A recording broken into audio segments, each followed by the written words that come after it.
Um dos maiores custos de uma empresa são os impostos.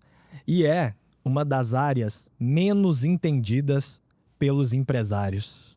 E hoje a gente está aqui para falar disso, porque às vezes você poderia estar pagando menos, viu?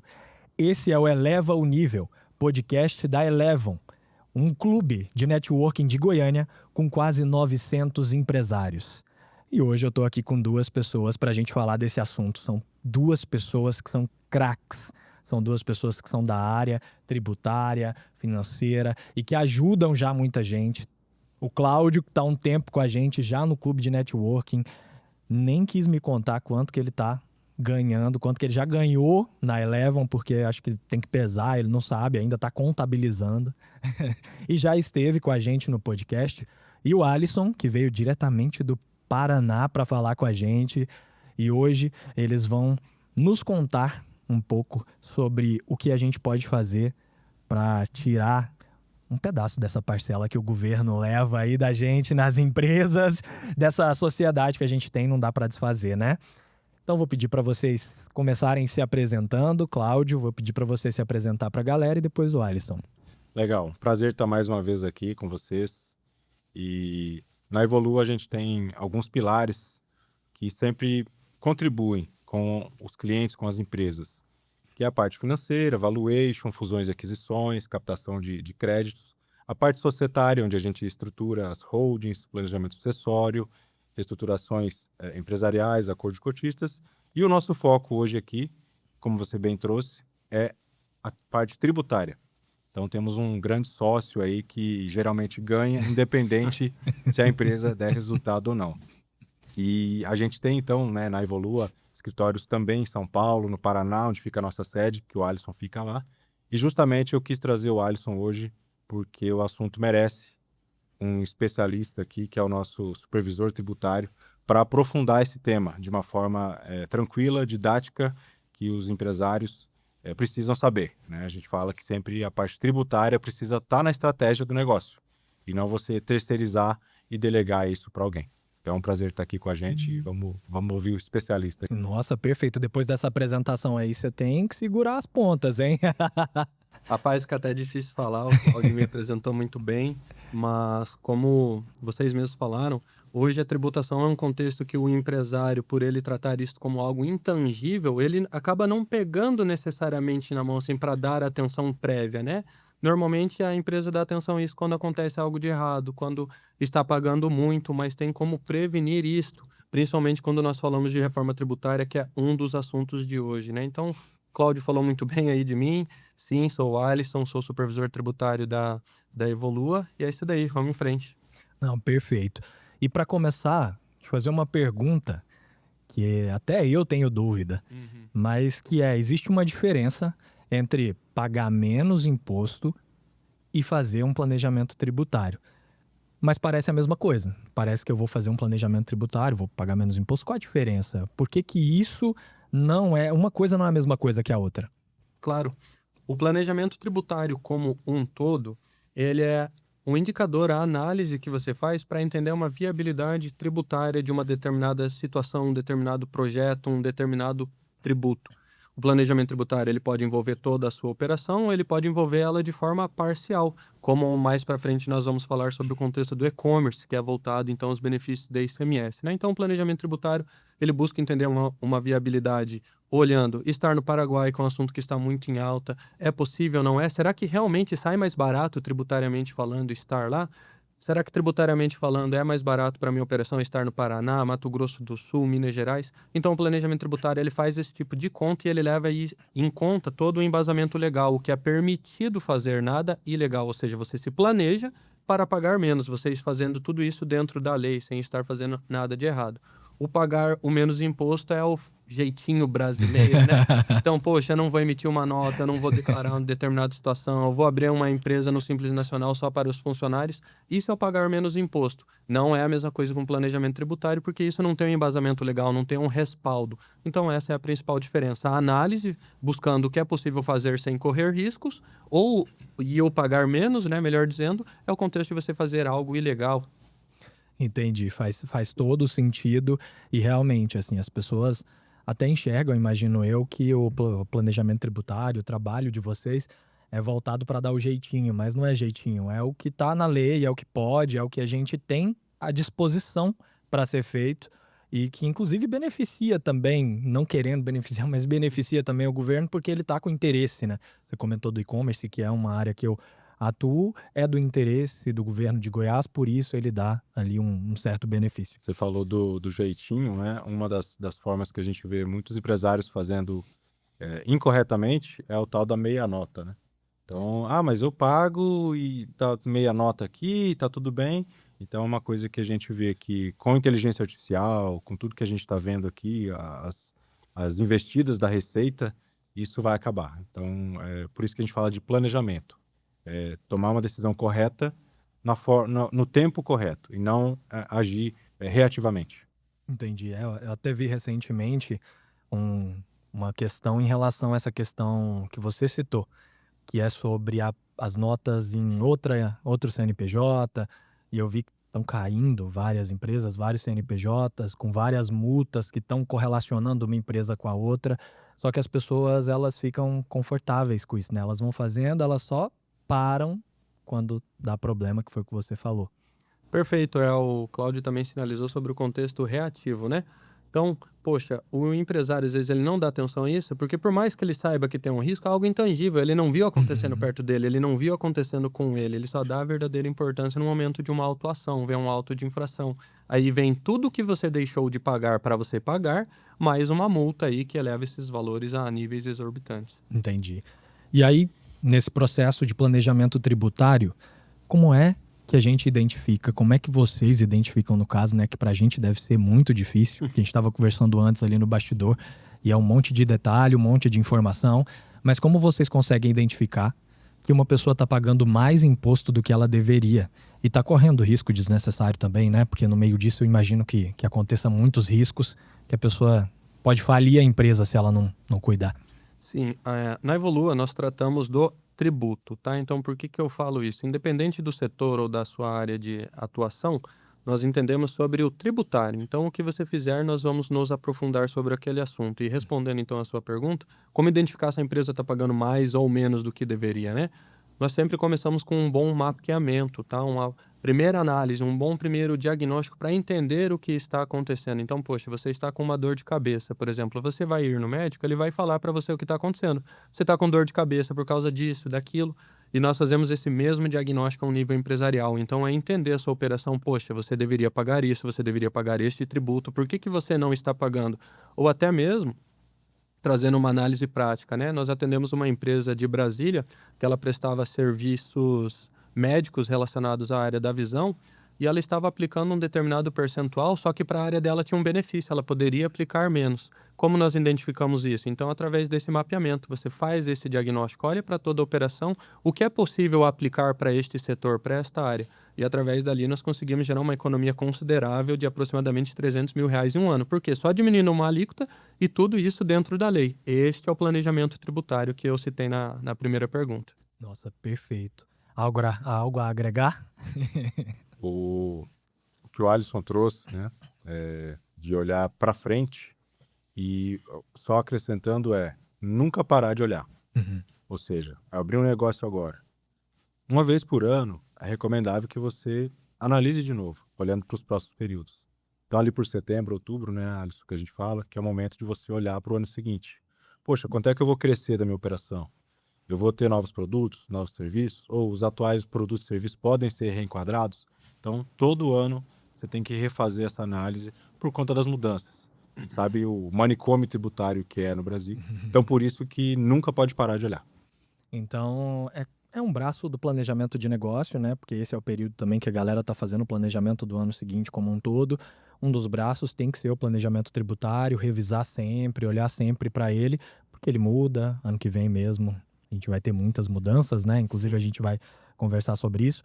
Mas agora um ponto muito importante que todo mercado tem, não tem jeito, e no de vocês também vai ter, que é os milagres que o mercado vende. Tem muito milagre sendo vendido, muita proposta milagrosa sendo oferecida, principalmente na internet, que eu acho que é um ambiente onde mais vendem esses milagres, em relação à área tributária hoje. Infelizmente, sim, porque o que nós observamos, esse contexto de pagar menos imposto, pagar menos tributo, como você tratou no início, é algo que chama muito a atenção do empresário. Então, poxa, eu chego para você, eu nem conheço a sua operação, eu não fiz esse diagnóstico que eu citei na pergunta anterior. Eu falo para você, olha, você vende e-commerce, funciona para você estar localizado na Bahia, lá tem um benefício incrível. Vamos fazer, etc. Ou até mesmo, olha, você tem operação e-commerce, cara, eu te garanto que você consegue recuperar X valor aqui em PIS e COFINS, mas ele nem te conhece, ele está oferecendo algo que não existe. E ele vai te entregar isso, só que, como eu falei antes, né, através do jeitinho, não vai fazer do jeito certo. E para citar exemplos, em 2022 nós tivemos uma onda muito grande, e talvez o pessoal que esteja nos assistindo vá lembrar, ou até mesmo presenciou isso, que é o seguinte, recuperação do Simples Nacional. Lá no Simples Nacional, quando eu vou fazer a minha declaração, eu tenho que explicar qual é a natureza da receita que eu estou tendo. É uma prestação de serviço? É uma venda de mercadoria? E aí, esses milagreiros tributários, eles estavam colocando como se fosse uma venda que não incidia tributação, para não ser muito técnico, né? Uma venda isenta de PIS e COFINS, uma venda que não tinha essa tributação de CMS também. Por quê? Porque era muito simplório de fazer operacionalmente fazer isso, né? Você fazia o devido ajuste e você recuperava este valor. E a Receita Federal ela fez uma operação muito grande, o qual inúmeras empresas do Brasil todo, elas foram notificadas e autuadas através disso. Por quê? Porque estava dando esse jeitinho, foi vendido um milagre para as empresas, algo que não podia, e a conta vem depois e vem muito mais cara. Pode até falir a empresa, né? Você estava falando ali no bastidor que normalmente esse impacto ele vem tão grande que ele consegue muitas vezes derrubar a empresa, derrubar o empresário também, que vai ter que arcar com essa dívida. E você está comentando disso do milagre, da pessoa que promete algumas coisas sem analisar, mas eu imagino também que hoje, no cenário que a gente está vivendo, vocês briguem, entre aspas, muito com a IA. Porque o empresário ele deve chegar com as propostas prontas, né? Eles já devem chegar aqui, olha, eu tenho um documento, o Claude fez para mim, e eu já sei o que precisa fazer, eu só não sei entrar lá no sistema e fazer, então faz aí para mim. Como é que vocês lidam com isso? Como é que é conversar com o empresário, explicar para ele que a IA é genérica, ela não está olhando para o negócio ali especificamente? Como é que é esse trabalho? Eu vou responder, né? É importante o Claudio até falar na sequência também, porque eu imagino que para a área de finanças é muito forte isso, né? Muito embora o foco seja tributário, mas no contexto tributário é fácil de derrubar isso, porque normalmente não. A IA ela ainda não está pronta o suficiente para te dar um planejamento tributário, ela não vai conseguir, porque a particularidade e o detalhe da operação, que às vezes pode mudar tudo, eu dou o exemplo para você. Esse contexto do exame visual, que eu sinalizei para você antes, que nós trouxemos o benefício, tinha o contexto, a característica na lei de não ter o contato físico, etc., e não ter um laboratório. Isso tudo previsto na lei. Como é que a IA vai saber se você está pronto para isso, está nesse nível de detalhe? Esse é o mapeamento que um ser humano consegue fazer. Então, normalmente, quando um cliente me procura com uma ideia de IA, é muito fácil de derrubar, porque em uma, duas perguntas você já consegue comprovar que a IA, olha, ela não está pronta, ela errou nisso, e aí você consegue fazer a entrega, né? Comprovar que não funciona. A IA ajuda muito, só que aí ela funciona muito com a questão dos insumos, principalmente tributariamente falando, né? Então, cara, você tem que dar o máximo de insumo possível e ela ainda não vai te entregar tudo. E o empresário, ele também não sabe qual é esse insumo, né? Vocês sabem, Exatamente. mas o empresário, talvez ele coloque ali só as informações que ele acha que são as informações necessárias. No fim das contas, tá faltando um monte de informação e aí vai dar problema lá na frente. Tem que saber o prompt, né? Como perguntar e como criticar também. E até essa questão do Alisson, que ele trouxe de e-commerce, é muito simples analisar os benefícios, os estados que tem incentivos para isso. Só que tem uma série de questões particulares de cada negócio, por exemplo, a logística. É própria, é terceirizada? Como é que é isso? Então tem muita particularidade que se a gente não colocar a informação do jeito correto, não saber o prompt, não saber criticar, principalmente, acaba caindo por terra rapidamente um resultado de um planejamento tributário feito por IA. Perfeito. E a gente entrou ali no início dessa conversa no Simples Nacional. E aí uma dúvida, que é até minha também, que é, o Simples Nacional realmente é a opção sempre mais vantajosa para o pequeno e médio empresário? É realmente ali a opção que eu tenho que colocar nas cegas, assim? Não, é isso aqui, é melhor. Vou nem mexer com outra coisa. Porque empresário, eu particularmente tenho medo do lucro real. Aprendi hoje direitinho sobre o lucro presumido com você. Mas é o Simples Nacional que eu tenho que estar? Não, isso é o melhor para o seu contador, que é o que vai dar menos trabalho para ele. Brincadeiras à Vixe. parte, né? Mas é a verdade, porque o Simples Nacional, na maioria das vezes, sim, você é uma pequena empresa, etc., vai compensar para você? Possivelmente sim, é certeza? Não. Por isso que tem que fazer o contexto do planejamento que o Cláudio trouxe anteriormente. Já vimos inúmeras situações onde o limite do Simples Nacional ele é 4.800.000. Eu posso estar no Simples respeitando essa faixa de faturamento. E ao fazer o planejamento tributário e analisar, cara, você estaria pagando menos tributo se você estivesse num lucro real, se você estivesse num lucro presumido. Operacionalmente, o custo para estar em um desses dois regimes talvez seja mais caro. Você vai precisar de alguém que entende mais dentro da sua empresa, talvez seu contador cobre honorários um pouco maiores, mas tributariamente falando, nem sempre o Simples Nacional compensa. Eu te dei inúmeros exemplos nos bastidores sobre situações em que o lucro real ele tem inúmeros benefícios, seja para apuração do ICMS, seja para apuração de PIS e COFINS, imposto de renda e contribuição social. Então, com as ferramentas certas, o lucro real muitas vezes se torna bem vantajoso em comparação aos outros regimes, né? E o Simples Nacional pode ser um desses. Perfeito. E a gente está conversando também sobre e-commerce, e aí eu tô curioso porque é minha área também. Quero saber dos benefícios, mas antes de saber dos benefícios, eu queria que você explicasse o que que é o ICMS. Primeiro, antes de tudo, eu acho que é importante. Tem gente que está ouvindo a gente que sabe, tem gente que às vezes vê ali, tá lá, né, na planilhinha, mas não sabe de fato o que está pagando. Certo. O ICMS, ele é um tributo de nível estadual, ou seja, cada estado tem o seu, por isso que hoje em dia o empresário entender de tributação é muito difícil. Se você vende para todos os estados do país, você lida com ICMS, ICMS ST, ICMS de FAO, ICMS antecipação, ICMS FCP, Misericórdia. outras variações todas, né, do ICMS, e ainda são 26 estados mais o Distrito Federal, né? Então, ter um conhecimento necessário para tudo isso é muito difícil. Mas o ICMS, ele é um tributo, como eu falei, de nível estadual, e ele incide sobre a circulação de mercadoria. Ah, então é quando eu vendo, sai de uma cidade e vai para outra, ou sai do meu estado e vai para outro? Também, mas como eu falei, é circulação, não estou falando necessariamente do faturamento. Então, por exemplo, eu vendo para determinado cliente, eu mando esse celular para ele através de uma bonificação. Ele comprou muito comigo, eu vou bonificar ele através de um celular. A bonificação eu não estou vendendo, eu estou bonificando ele. Sobre essa bonificação vai incidir o ICMS. Claro que existem inúmeras regras aí para cada um dos itens, né? Mas trazendo em uma regra geral, então o ICMS ele incide quando a mercadoria circula, tá? Essa é a ideia do ICMS. E já fazendo um gancho, né? E aí você vai perguntar um pouco sobre o contexto do e-commerce. O e-commerce, via de regra, ele tem incentivo justamente para o ICMS, tá? Então, já trazendo o que acontece hoje, como cada estado tem o seu ICMS, criou-se no país uma guerra fiscal, onde os estados buscam ter benefícios para quê? Para atrair empresários para lá. Goiás tem benefício, Paraná tem benefício, Espírito Santo tem benefício, Minas Gerais tem benefício, Bahia tem benefício. Existe a Zona Franca de Manaus, ou seja, são inúmeros estados, eu nem listei todos aqui.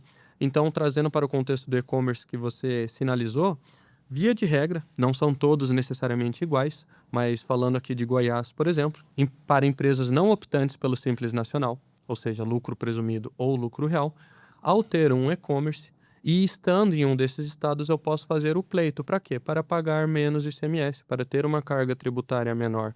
Então, trazendo como exemplo o Espírito Santo, o Espírito Santo, que lá existe o programa chamado Compete. Se eu vendo uma mercadoria eu estando no Espírito Santo para uma pessoa física para fora do estado, eu vou ter 12% de ICMS, 12%, mais um ICMS de FAO, que é mais um complemento de alíquotas, que vai variar entre 6% a 8% aproximadamente. Com o benefício do Compete, essa alíquota é 1,14%. Então, veja, você está mais os 6 ou 8, né? Mas dos 12 reduz para 1,14. Goiás também tem uma oportunidade. Oportunidade onde, nesse mesmo cenário que eu trouxe, você está vendendo para fora do estado, para uma pessoa física, um consumidor final da sua mercadoria, a alíquota pode chegar a 2,34%. Então, veja, você está saindo de 12 para 2,34%. O que sempre tem que fazer análise é o contexto operacional, logístico e requisitos, né? Porque se fosse assim, todas as empresas estariam nesses benefícios. Existem requisitos aí. Tá, e aí você citou, explicou um pouco aí, principalmente na parte de e-commerce, como é pleitear isso, o que que é, quais são os principais pontos ali que eu preciso ter de requisito, tem alguma barreira que é uma barreira assim, olha, sem isso aqui, que a maioria não tem, você não avança. Como é isso pro e-commerce especificamente? Você falou que eu ia aprofundar e eu quero muito saber, eu quero muito aprofundar. Tô aproveitando a consultoria aqui, tava até querendo me cobrar antes. Depois vai chegar o boleto. Depois, vixe, aí tá vendo? Ó, problema. Para vocês terem acesso à informação, eu tô tendo que pagar. Mas é isso, assim, queria aprofundar nessa questão do e-commerce. Sim, cada estado tem os seus requisitos, mas vamos lá, barreiras essenciais que, assim, elas não podem ser puladas. Como eu comentei, não pode ser optante pelo Simples Nacional, por quê? O Simples Nacional, via de regra, ele apura todos os seus tributos de acordo com o faturamento. Então, você fatura, declara esse faturamento, assim, não tem aplicação de benefício, não tem aplicação de outros contextos. Isso regra geral, né? Então, você fatura, você declara, você paga os tributos. O ICMS, você não estando no Simples Nacional, a primeira barreira, né? Segunda barreira, você ter as suas certidões de débitos negativas. O que significa isso? É não ter débitos em aberto, principalmente no estado qual vou pleitear este benefício, tá? Então, esses são as duas barreiras que, assim, não tem como ultrapassar de forma alguma. Você tem que ter esses dois requisitos.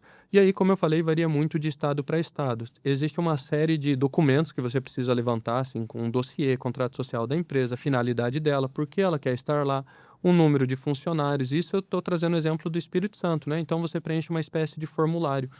Sua projeção de investimento dentro do Estado, porque, poxa, você está utilizando de um benefício do Estado, você está pagando menos ICMS graças àquele Estado. Então, o que você vai retornar para lá? Via de regra, precisa ter uma contrapartida, seja a contratação de pessoas, seja a contratação de prestadores de serviço daquela região.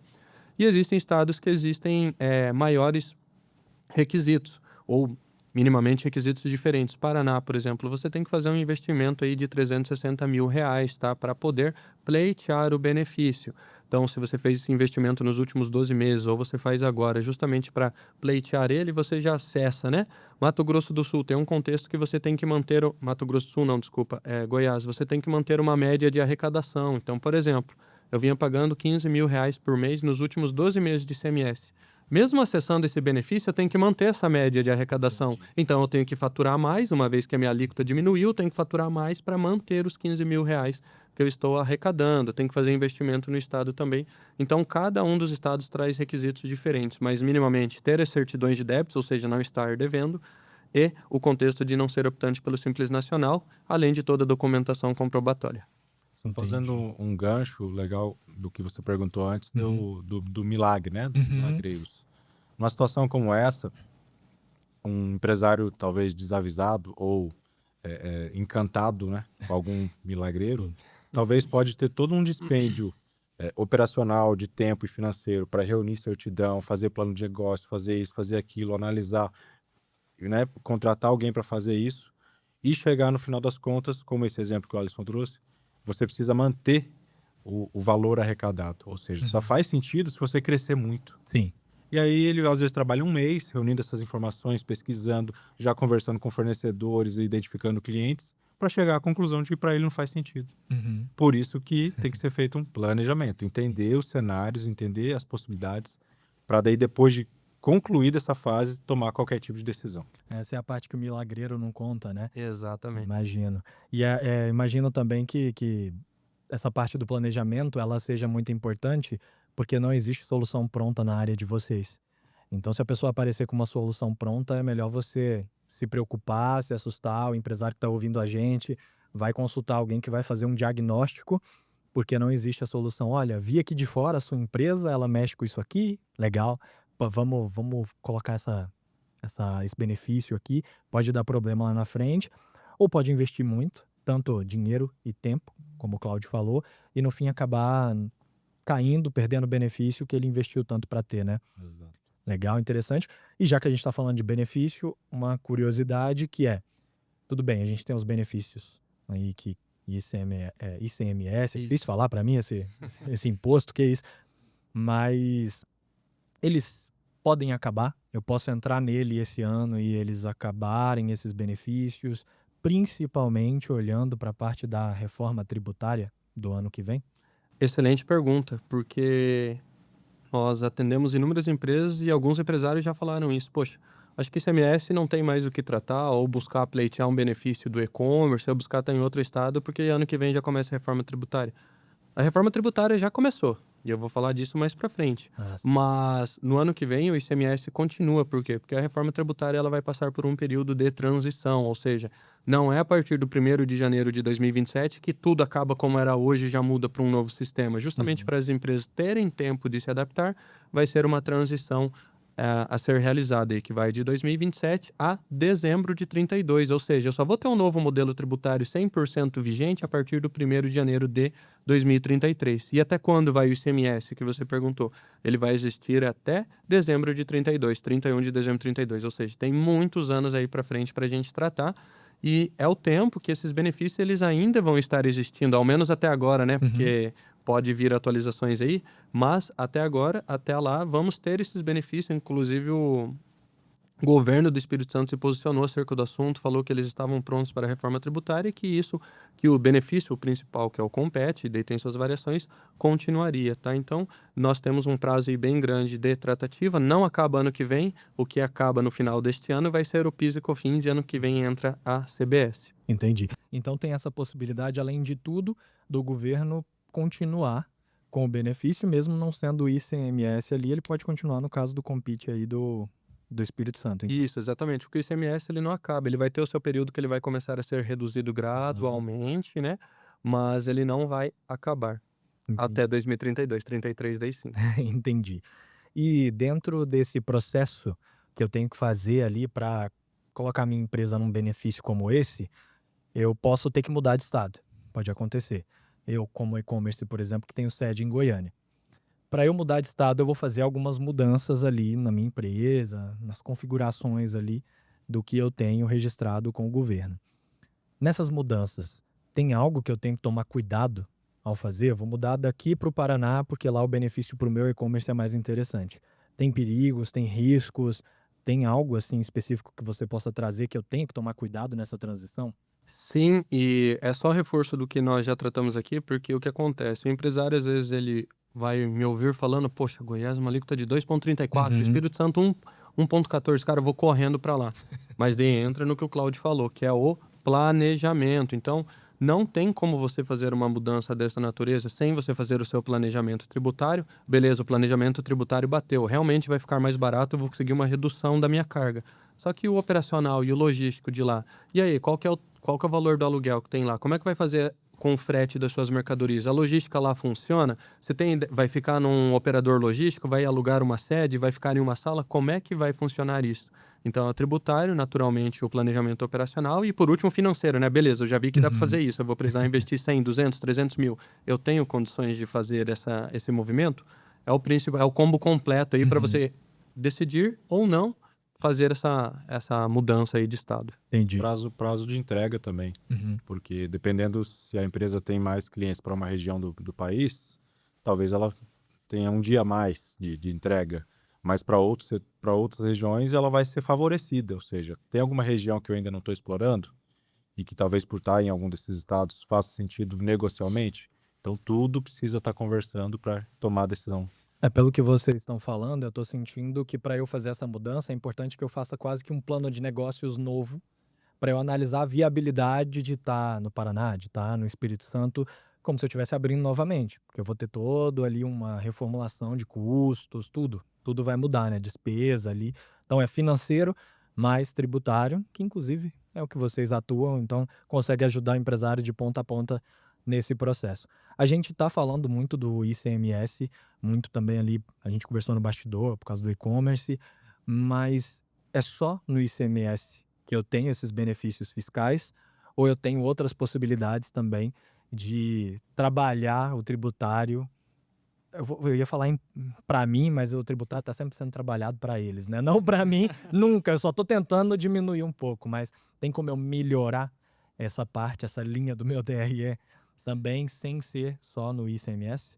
Sim, como nós tratamos nos bastidores, principalmente quando nós falamos de lucro real, né? Então, vamos lá, Simples Nacional, via de regra, não tem oportunidade, justamente porque ele já é um benefício, né? Entendi. Então, nós olhamos para o lucro presumido e lucro real. O lucro real é o que mais apresenta oportunidades. Ele tem uma forma de apuração mais complexa, mais onerosa do que o lucro presumido, mas justamente por isso que ele traz essas tratativas. Então, PIS e COFINS, que são tributos incidentes diretamente sobre o faturamento. No lucro real existe um rol de produtos, os quais somente no lucro real eles são alíquota zero. No lucro presumido eles são tributados normalmente, uma alíquota menor, mas são também. E quando nós falamos sobre imposto de renda e contribuição social, que são justamente tributos que incidem sobre o seu lucro. Então, quanto que eu tenho de lucro antes da apuração desses tributos? No lucro real existem uma série de benefícios que podem ser aplicados, né? Então, como por exemplo a lei do bem, que é uma lei que ela busca incentivar justamente inovação tecnológica dentro da minha operação. Nós temos o contexto do PAT, que é o Programa de Alimentação aos Trabalhadores. Nós temos o JCP, que é uma forma de remunerar o sócio e vira uma despesa para você diminuir o seu lucro, e diminuindo o seu lucro você vai pagar menos imposto de renda e contribuição social. Claro que esses são só alguns exemplos, mas o leque é praticamente infinito de oportunidades que podem ser aplicadas justamente não só a nível estadual como ICMS, mas também a nível federal. Uhum. E você até aprofundou um pouquinho, mas eu queria aprofundar um pouco mais, antes da gente seguir, numa coisa que foi minha dúvida ali no bastidor, e eu acho que tem gente ouvindo a gente, assistindo, que pode ter essa mesma dúvida. Tem empresário que é craque na área, né? Já entende todos os termos, mas tem gente que ainda fica meio perdido. Que é essa diferença, o que é o lucro presumido para o lucro real? A gente ouve, o presumido. Pelo nome você já fala assim, tá, alguém está presumindo, mas quem é, como que presume, por que pode ser mais interessante para mim estar em um do que no outro? Era uma dúvida minha, você tirou, eu acho que você vai tirar da galera que está ouvindo muito bem também. Tá bom, conceito geral. Muitas pessoas que estão assistindo vão se identificar com a ideia de que quando nós falamos de lucro presumido, nós olhamos principalmente para o faturamento, tá? Então, PIS e COFINS, Imposto de Renda e Contribuição Social, são esses 4 tributos que eles são apurados de forma diferente entre o lucro presumido e o lucro real, tá? Então, o lucro presumido como um todo, começando pelo Imposto de Renda e Contribuição Social, a Receita, o fisco, ele presume o seu lucro. Então, o Imposto de Renda e a Contribuição Social são tributos que incidem sobre o quê? Sobre o lucro. E se está presumindo o meu lucro, como funciona no presumido? De acordo com a minha atividade, de acordo com o meu setor, de acordo com o meu KENAI, está predisposto na legislação o quanto é definido o qual está sendo o meu lucro. Isso pode acontecer de verdade? Depende. Às vezes você vai estar tendo prejuízo e mesmo assim vai ter que pagar imposto de renda e contribuição social no lucro presumido. Então, trazendo um exemplo aqui, um prestador de serviço, regra geral, tá? Porque tem as exceções, as alíquotas são inúmeras, faturou R$100 mil no trimestre. O fisco, ele predispõe, ele entende que a margem ou que o lucro de um prestador de serviço vai ser de 32%. Então, se eu faturei R$100 mil, a minha presunção de lucro é 32%, ou seja, o fisco entende que R$32 mil é meu lucro, e sobre essa base de cálculo vão incidir o imposto de renda e contribuição social.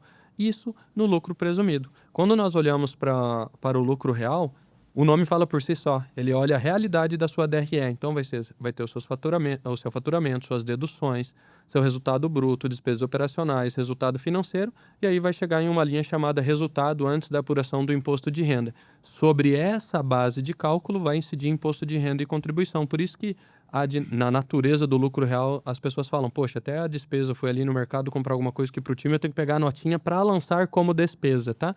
Então no lucro presumido o fisco predispõe um percentual de presunção que você está tendo de lucro para calcular seu imposto de renda e contribuição social, e no lucro real você olha para a realidade da sua empresa. Então, falando do lucro presumido no contexto de ser vantajoso, olhando só para imposto de renda e contribuição social, é quando eu tenho uma margem muito alta. Poxa, um prestador de serviço tem uma margem de 40%, 50%.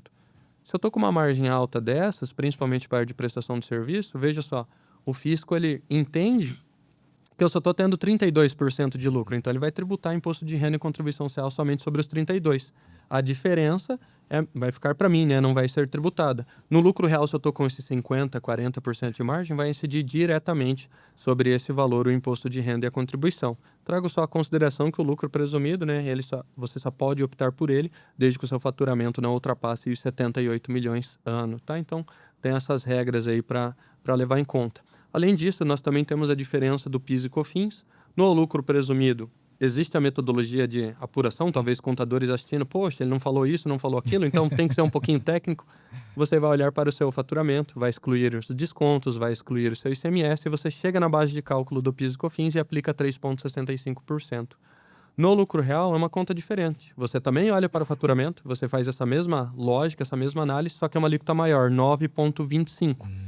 Só que quando eu compro, eu me credito, ou seja, gera um crédito para mim. E aí, no final do mês, eu compenso um com o outro. Meu débito, que vem das vendas, e meu crédito, que vem das compras, tá? E aí, a diferença disso, se for maior o débito, eu tenho que pagar. Se for maior o crédito, eu fico com um saldo credor e, dependendo da situação, eu posso até pedir ressarcimento. Então, além do imposto de renda, que é o contexto que você olha principalmente para a margem e tem que fazer as contas, você tem que olhar também para o contexto do PIS e COFINS, tá?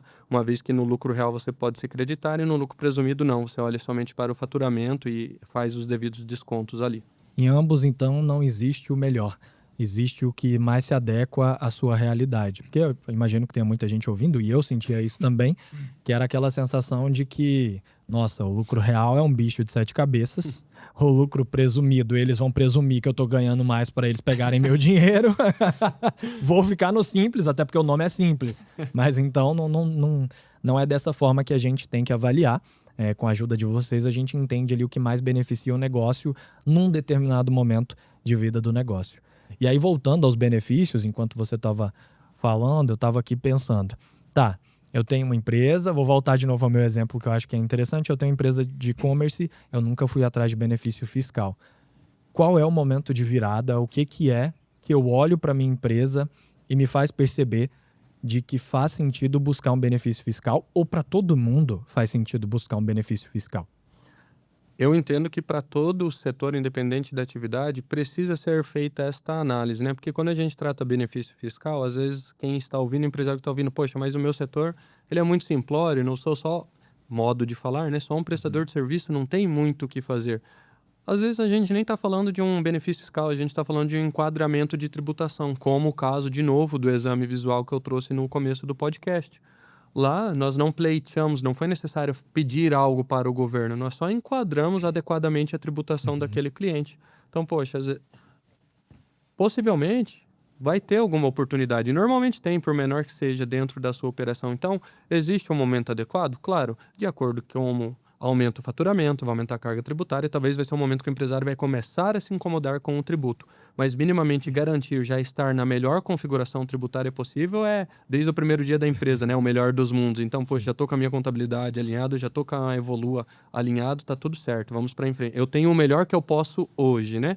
Mas trazendo para a realidade, muitas vezes o empresário ele se preocupa com isso quando começa a doer efetivamente no bolso e naturalmente começa a ser, né, numa guinada da empresa, quando a empresa realmente começa a atingir números maiores. É uma dinâmica que eu imagino que seja importante o empresário analisar, que no início talvez ele não consiga mesmo, tudo bem, porque o empresário brasileiro ele é esforçado, ele é maluco, a gente é tudo doido. A gente sai fazendo. Mas eu imagino que ele tem que ter isso em mente como um planejamento também, né? Então, se a empresa chegar num certo patamar, que eu vou ter esse dinheiro aqui, é um dos investimentos que eu vou fazer. Eu não vou colocar em outra coisa, eu vou investir nisso aqui para que eu siga bem, para que eu siga tranquilo e para que isso não doa no meu bolso mais para frente, certo?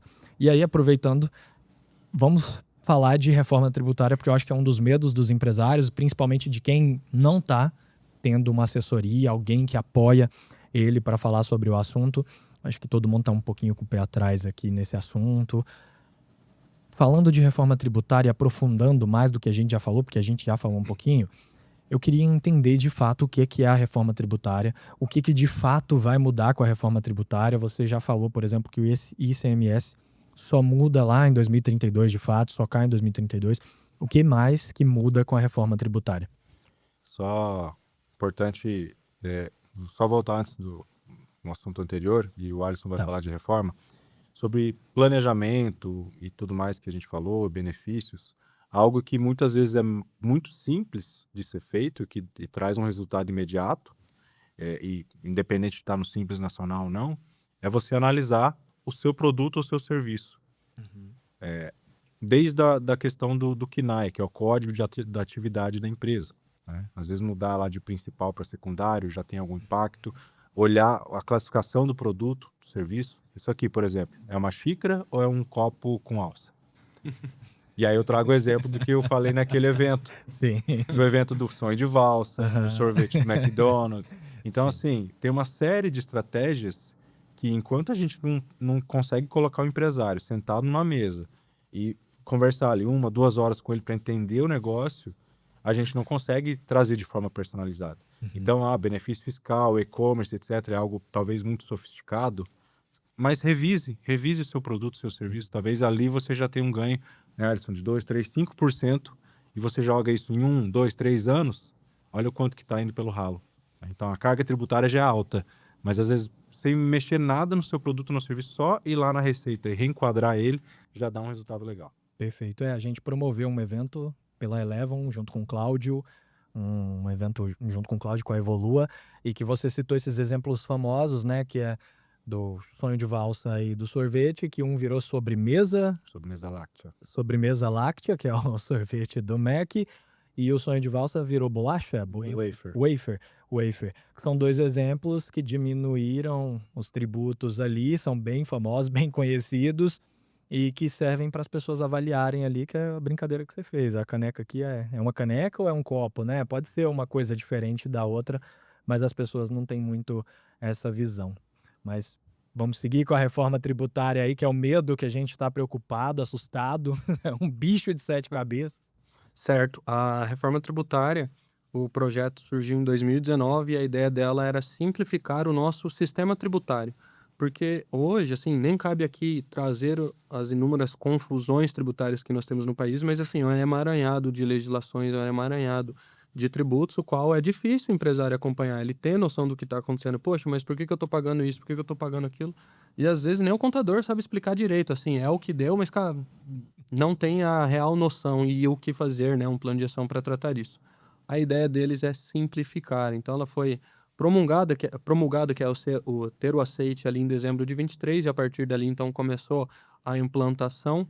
E a reforma tributária, como eu falei, ela busca simplificar. Então, hoje nós temos o ICMS, que é de nível estadual, e nós temos o ISS, que ele é o quê? Ele é de nível municipal. Então, se eu sou prestador de serviço, eu tenho um tributo do município, tá? Esses 2, eles vão virar o IBS, ou seja, eu tenho uma simplificação aqui de 2 para 1, que é o Imposto sobre Bens e Serviços.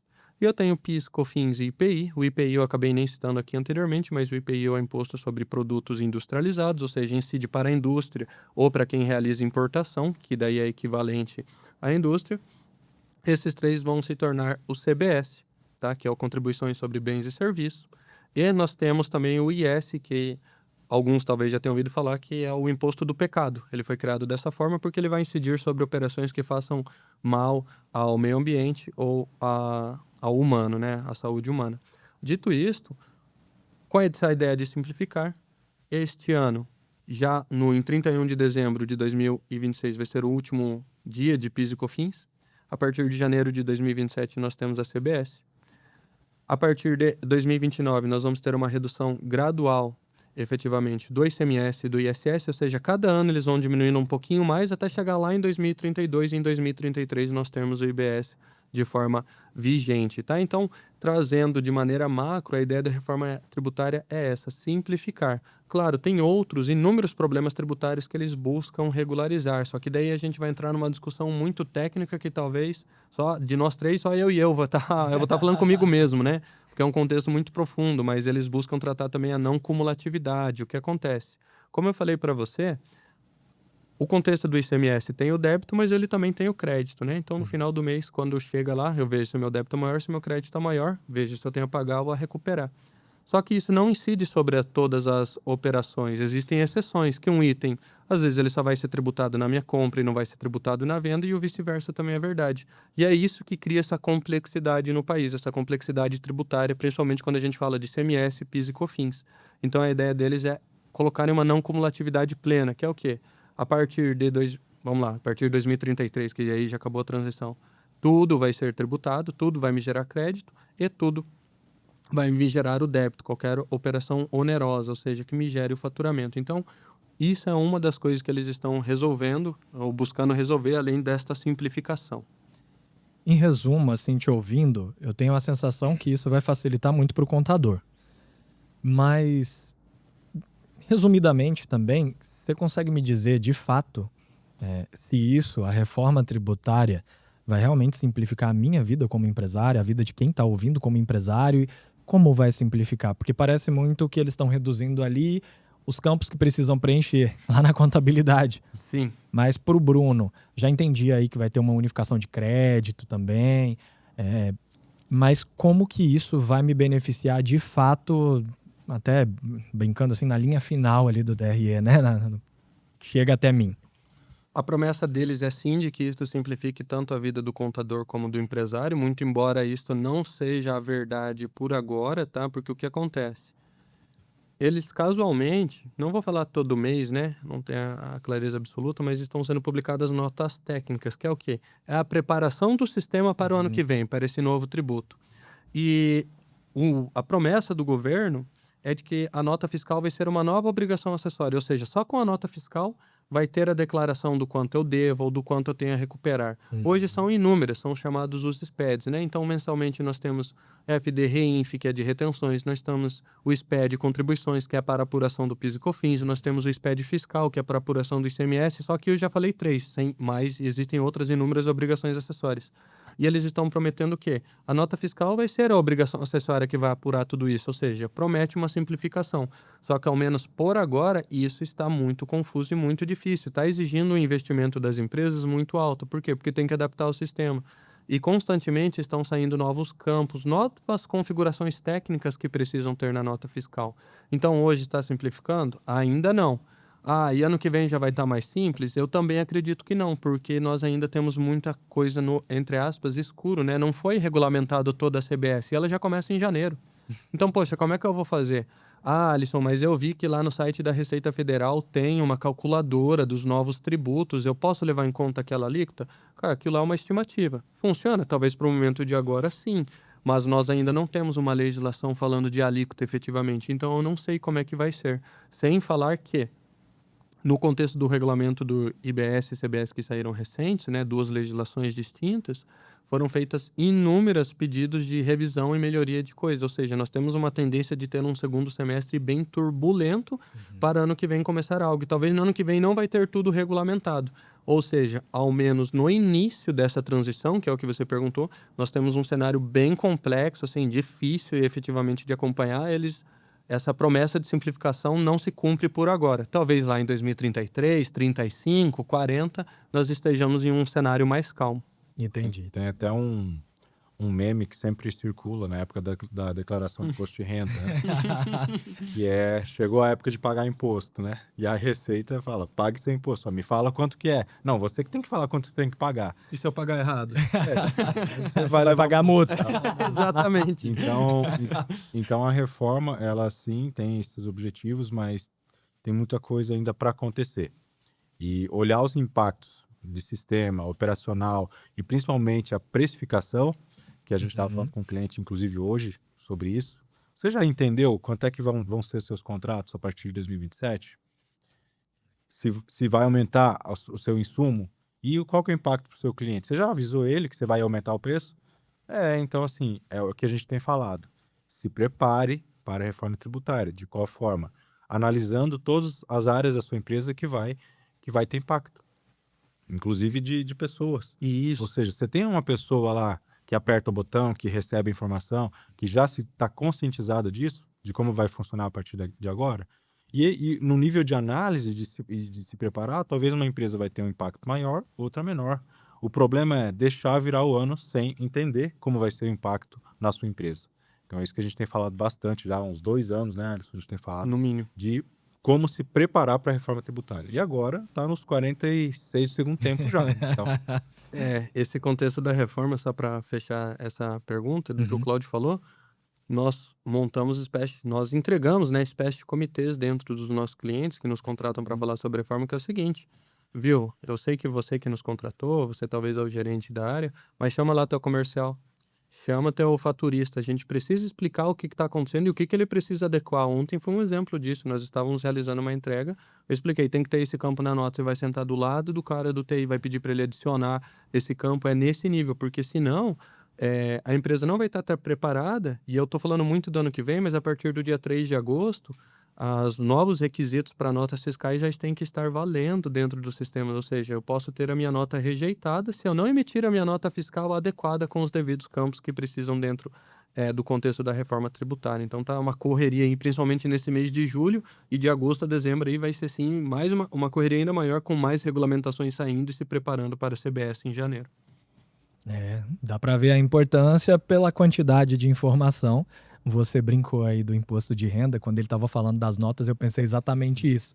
Pensei, cara, estão resolvendo para uma parcela o problema do imposto de renda, que todo Isso. mundo reclama. Por que que eles não me falam quanto que eu tenho que pagar? E quando eu erro, eles me cobram multa. Que história é essa? Então vai se resolver isso de uma certa forma. Isso não vai impactar no presumido? Eles não vão olhar ali e falar, peraí, mas você tem que mudar pro real aqui, hein? Não tá... Ou não tem esse tipo de impacto. Tá tudo certo se você tiver no presumido ali. Eles não ficam fuçando para ver se você não tá lucrando mais do que você tá Não, alegando. até porque o contexto do lucro presumido, falando do imposto de renda e a contribuição que incidem sobre esse lucro presumido, como eu falei, não é nenhum benefício, é um enquadramento tributário. Ah, tá. Eu estou dentro da legislação. Se eu faturei 100 mil, melhor, se o meu lucro é 100 mil e o meu percentual lá de presunção de lucro é 32%, vai ser só 32% e tá tudo certo. Entendi. O problema é o teto. Isso, Se eu exatamente. bater no teto, aí eles estão de olho em mim, mas se eu não bater no teto, tá tudo bem, não tem problema. A margem não é um problema, de fato. Perfeito. É diferente do Simples Nacional, onde o Simples Nacional, por exemplo, se você tem dívidas em aberto, você não pode fazer a renovação do Simples. O lucro presumido ele é mais flexível nesse sentido, só que realmente ele tem, né, o teto. O lucro presumido por si só ele não é um benefício, muito embora tenha sido uma legislação muito confusa esse ano tratando o lucro presumido com benefício, mas ele não é, tá, na prática. Inclusive tem inúmeras ações judiciais para reverter essa legislação e uma bagunça que eles criaram. Entendi. E agora, mudando de assunto e já indo mais pro final aqui do podcast, a gente já tá perto de encerrar, mas me explica como é o trabalho de compliance, né? Essa palavrinha difícil, americanizada aí, mas o que é o trabalho de compliance de fato numa empresa? Esse é um tópico muito relevante e que, como eu falei antes, o empresário ele só dá valor quando algo dá errado. O compliance tributário ele busca enquadrar a sua empresa dentro das melhores práticas possíveis e que você não esteja correndo nenhum tipo de passivo oculto. Esse é o resumo. Ah, Alisson, mas beleza, eu ainda não entendi o que vocês entregam, ou melhor, o que é isso. O compliance tributário como um todo é olhar para toda a sua tributação, olhar para toda a sua operação e ver se tudo está sendo apurado da forma correta. A sua primeira pergunta foi sobre o pagar menos imposto. É justamente olhar, eu estou pagando menos imposto ou eu estou com um compliance em dia que me sinalizou que a tributação era S e não Y? E, como eu falei, os empresários, eles dão valor ao compliance normalmente quando acontece algo errado. Só que quando acontece algo errado, vem com a multa, já é tarde para agir. Então, essa é a importância do compliance. Se fosse para definir em uma frase, eu definiria como prevenção de riscos, tá? Então, prevenção de problemas. Essa é a ideia do compliance tributário, além de, claro, dar todo o suporte tributário operacional que uma empresa precisa, né? Então, poxa, eu preciso emitir uma nota diferente, eu tô com essa NCM aqui em dúvida do que o Claudio falou, é bombom ou é wafer que eu vou colocar para esse meu produto? Teve um contexto da Natura, não lembro exatamente o produto, mas se eu não me engano eles trocaram de perfume para colônia. Por quê? Porque mudava a tributação, mudou a composição do produto também. Então, este é o contexto do compliance. Além de prevenir problemas, garantir, né, que o seu tributário, suas entregas tributárias estejam em dia e dar todo esse suporte aí para a empresa. Tem empresário que, de forma consciente, deixa de pagar algum imposto. A gente falou. Ou por uma, né, uma situação financeira, enfim. Quando ele sabe que ele está devendo, é uma situação.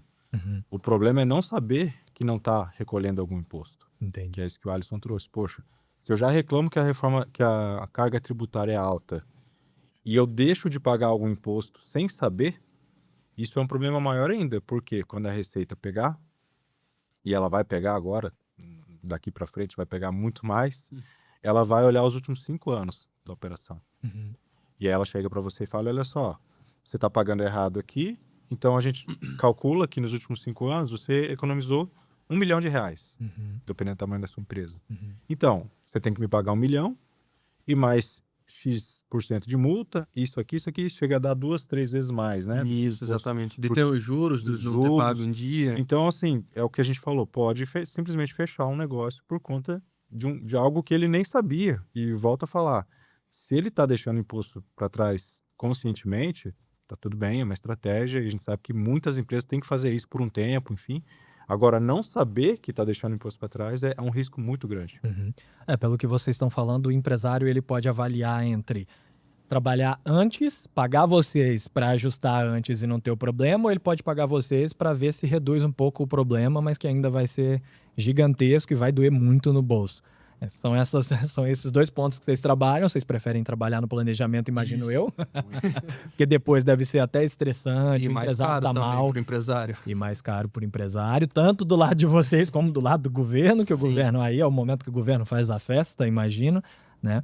E aí, olhando para essa área tributária, para tudo isso que a gente conversou até agora, como é que a tecnologia e até a inteligência artificial que a gente citou lá atrás, e citou até de uma maneira negativa, como é que agora, olhando para a área tributária, até para o trabalho de vocês, a tecnologia e a IA podem ajudar tanto vocês como empresário a tomar cuidado com isso, e até imagino que nessa parte de compliance, a IA, a tecnologia seja muito importante, ela faça validações, ela ajude nessas validações. Como é que está isso hoje, atualmente? Vocês já têm ajuda de IA e tecnologia nesse trabalho? Sim, muito embora na Evolua nós ainda tratamos muitas coisas de forma manual, não que nós não usemos sistemas, não é nessa linha, mas sim de que a conferência final sempre é muito manual, porque como eu falei anteriormente, ainda a inteligência artificial erra em inúmeros pontos. Eu acho que nunca vai chegar um momento que está perfeito, certo? Porque cada negócio tem as suas particularidades, mas falando como um todo, assim, se eu pudesse sugerir para quem está nos assistindo como tratar isso, como facilitar isso, é minimamente a pessoa dentro da sua empresa ou o seu contador ter ela para justamente essas tomadas de decisões, não, desculpa, mas para esses estudos, essas análises, porque ela dá um norte muito bom. Ela não te dá o final, mas ela te dá o caminho do que você tem que fazer. Ela não consegue me dar o resultado. Então, poxa, eu tô com uma empresa aqui do Bruno, e-commerce, onde que eu vou abrir o CNPJ dele? Eu vou falar isso daí para ela, ela vai chutar, ela vai falar, olha, pensando em alíquota, talvez vai ser melhor o Espírito Santo, mas ela não via operacional, ela não via logística.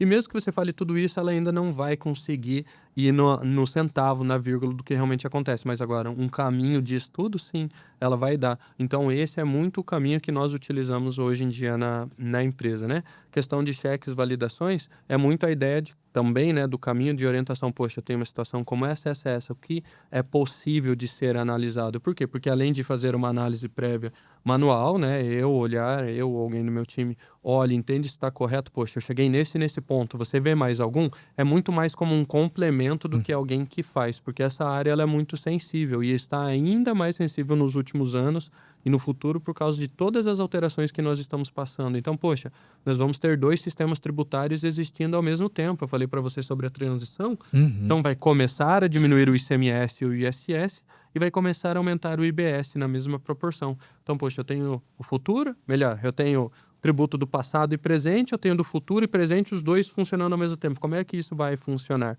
Então, é esse tipo de cuidado aí que a gente busca ter, né? A IA ela ainda não consegue fazer tudo e acredito que não vai conseguir fazer nesse nível de detalhe e que merece atenção, né? O tributário. Sim. Não, no final do episódio aqui a gente vai fazer uma rinha sua com o meu sócio ali da empresa de consultoria de tecnologia, porque ele acha. Então a gente vai fazer uma rinha de vocês ali pra gente debater esse assunto. A gente até faz um episódio depois de podcast só sobre essa briga aí. Mas interessante, aprendi muito com vocês aqui hoje, muito mesmo. Já tinha tido oportunidade com o Cláudio, um prazerzão de conhecer. A Alisson, acho que tirou muita dúvida, tanto minha como de todo mundo que está ouvindo e assistindo a gente. Por último, eu queria pedir para vocês deixarem uma mensagem ou até uma indicação de algo, um caminho, de alguma leitura, algo que o empresário possa fazer, possa consumir, para que ele fique mais por dentro do assunto. Eu já entendi que o ideal é que também eu não me aprofunde totalmente no assunto, eu não tenho que aprender tudo, Exato. mas ali no nível do que eu tenho que aprender, se vocês puderem deixar uma indicação, eu ficaria bem feliz. Contratar Evolua, mas brincadeiras à parte. Boa, boa. Indicação em comentário que eu trago é assim: está tarde, mas ainda dá tempo de se organizar e se preparar para a reforma tributária. Tanto para o ano que vem, a curtíssimo prazo, já janeiro, tanto para conseguir emitir suas notas de forma adequada, curtíssimo prazo, mas também dá tempo, mas também para o futuro, quando a gente tem uma escala de longo prazo, né? Então, fazer esse planejamento tributário estratégico até 2030, até 2032, até 2028, 2029, vai muito do apetite da empresa, é o essencial para justamente não ter uma surpresa. Nós não temos tudo esclarecido ainda. Como eu falei para você, faltam inúmeras legislações que vão regulamentar a reforma tributária. Mas para ter minimamente uma previsão, para saber, poxa, 2028 eu vou estar assim, aí eu tenho que olhar para o contrato, eu tenho que olhar para o contexto de, poxa, precificação, como é que eu estou fazendo? E para quem já tem contrato longo, fez um contrato até o final de 2027, por exemplo, esse empresário, essa empresa já pensou na sua precificação ano que vem que muda um tributo, deixam de existir PIS e COFINS e nós vamos ter o contexto da CBS. Então tem esses diversos pontos de atenção que não tem como prever o futuro, mas minimamente você consegue planejá-lo. Sim, perfeito. E você, Cláudio? Como acho que recado final, eu gostaria de trazer a seguinte situação. Acho que o grande desafio é quebrar a barreira, o mito de que o Simples Nacional é a melhor opção e é o mais simples. Perfeito. A partir do momento que o empresário tomar essa consciência de que ele pode sim acessar outros regimes tributários, porque a reforma tributária você não tem opção, você tem que se adaptar. Agora, a escolha do regime tributário, eu acho que quebrar esse mito de que, cara, eu posso sim trabalhar no presumido, eu posso ir para o real. E a grande barreira eu acho que está na questão, principalmente da contabilidade. Ou seja, como que eu trabalho com o meu contador, com quem presta esse serviço. E outra, você pode ir para um regime tributário e depois transitar entre eles também, de acordo com a estratégia, com o momento da empresa, com a rentabilidade. Ou seja, eu fui para o presumido, eventualmente o real vai fazer mais sentido, vai para o real, depois analisa, pode voltar para o presumido. Então, quebrar esse mito, né, quebrar essa barreira, eu acho que é a grande mensagem que a gente deixa aqui. E até vamos depois, Alisson, a gente vai montar um documento para o pessoal acessar Perfeito. essas respostas e até, talvez outros assuntos também. Então, para todo mundo que comentar, enfim, a gente está à disposição também, mas a gente vai deixar um link para a pessoa acessar esse documento bem resumido, bem focado de tudo que a gente falou aqui. Perfeito. E eu gostaria de fazer só um breve complemento. Hoje, se a sua empresa está no Simples Nacional, então, poxa, não tem o que eu analisar. Como eu falei mais cedo, né? O Simples é sobre o faturamento. Ele é mais simples, muito embora para o contador calcular, ele sabe a dificuldade que é, né? Tem seus diversos anexos e faixas, mas o contexto é, a partir do ano que vem o Simples muda. Se você não fez ainda a sua análise estratégica comercial, você precisa fazer, porque você vai perder competitividade. Visando o contexto da reforma tributária, o Simples Nacional ele vai ter duas opções. Neste primeiro momento, esse novo tributo, a CBS, ele pode ser apurado por dentro do Simples, que é uma alíquota menor, via de regra, e incidir sobre o seu faturamento. Ou você pode apurar ele como lucro presumido ou lucro presumido / real, né? Que vai ser a mesma coisa para os dois. Ou seja, você tem a opção de ser um Simples integral ou um Simples parcial. E isso vai impactar diretamente quem compra de você. Então, se você optar pelo Simples integral, talvez você perca competitividade. Por quê? Porque quem compra só vai se creditar do que você pagar. Se você pagar menos, eu tenho menos crédito. Então, entre comprar de você ou comprar do Cláudio, que é o Simples Nacional misto, e eu tenho o parcial, né? E eu tenho mais crédito, então, poxa, eu vou olhar para ele, o preço é parecido e ele ainda me gera crédito desse novo tributo. Então, o Simples Nacional tem essa opção. E em cima do laço, né, mas até o final de setembro para tomar a opção, tanto de continuar no Simples e de fazer esse Simples integral ou Simples parcial. É como se fosse um sabor simples. Entendi. É porque Faz sentido. porque daí entra toda a questão do seu relacionamento com seus fornecedores e sim. clientes. Quanto desconto eu posso dar, mas quem vai comprar, ele vai começar a olhar muito mais isso. Entendi. Não, Bem faz lembrado, muito sim, sentido. Watson, é que teremos o simples Híbrido. híbrido agora, né? Então você vai ter que escolher. Não, perfeito. Normalmente eu faço uma indicação também, só que hoje eu vou fazer uma indicação um pouco mais específica, não é de um conteúdo, não é de um livro, mas levando em consideração o que o Alisson e o Cláudio falaram, que já está em cima da hora, a minha indicação é busque profissionais que saibam te explicar, né, o que está acontecendo e o que vai acontecer, como é o caso do pessoal da Evolua que está aqui com a gente hoje. Eu sou o Bruno Araújo, agradeço a presença de vocês dois aqui no Eleva o Nível, tenho certeza que vai ajudar muito o empresário. E se esse episódio te provocou de alguma maneira, eu vou te pedir para compartilhar no seu story, para a gente chegar a mais empresários e orientar mais empresários sobre esse assunto tão importante que é a parte tributária. Até a próxima!